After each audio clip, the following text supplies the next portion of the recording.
पुतळ्याच्या उंचीला कोणाचाही विरोध असेल असं मला वाटत नाही। आम्ही तर आता सच्चे भीमसैनिक आहोत, परंतु शासनाचा अधिकारी म्हणून जे काही मला मर्यादा असतात त्या मर्यादेच्या आत राहून मी होणार आहे। सातत्यानं 7 दिवसाच्या आत आपण वरिष्ठ पातळीवर बैठक घेऊयात। जे काही नियम असतील शासनाचे, आर्किओलॉजिकल डिपार्टमेंटचे, त्या नियमाच्या अनुषंगाने किती पुतळ्याची उंची करता येईल मॅक्सिमम तेवढा आपण करण्याचा प्रयत्न करूयात। त्याच्यामध्ये येणाऱ्या ज्या काही बाधा असतील त्या बाधा वरिष्ठ लोकांच्या सल्ल्याने आणि आपल्या भीमसैनिकाच्या सल्ल्याने दूर कशा करता येईल यावर सुद्धा तोडगा काढूयात। आणि पुन्हा एकदा मी सांगेल की मी कार्यकारी अभियंता या कामाचा नंतर आहे। मी आंबेडकरी समाजाचा एक सच्चा भीमसैनिक आहे आणि बौद्ध समाजाचा पाईक आहे। त्यामुळे माझ्या कृतीमध्ये आणि बोलण्यामध्ये तफावत नाही, जे बोलेल तेच करणार आहे।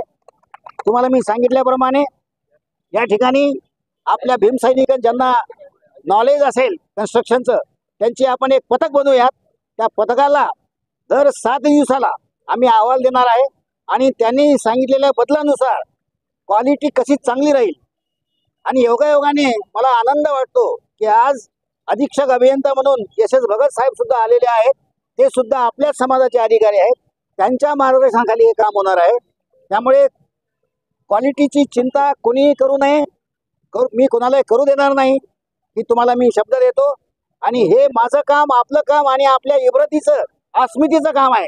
त्यामुळे हे काम ऐतिहासिक होणार आहे याची मला जाण आहे आणि तेही माझ्या कार्यकाळामध्ये पुढच्या जूनमध्ये मी रिटायर होणार आहे। तुमच्या समक्ष आता आमदार साहेबांनाही बोललो, माझी बदली तुम्ही होणार नाही याची दक्षता घ्या आणि तुम्ही सुद्धा त्याकडे लक्ष द्या। आणि तुम्हाला सगळ्यांना विनंती करतो की आपल्या समक्ष हे काम बाबासाहेबांचे इथे पाय लागलेले आहेत, पदस्पर्शाने पुनीत झालेली जागा आहे।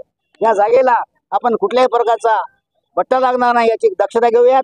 आपल्या सगळ्यांच्या सूचनेनुसार या ठिकाणी काम करण्यात येईल आणि दिवस रात्र काम करण्यात येईल। जय भीम, जय बुद्ध, जय भारत। डॉक्टर बाबासाहेब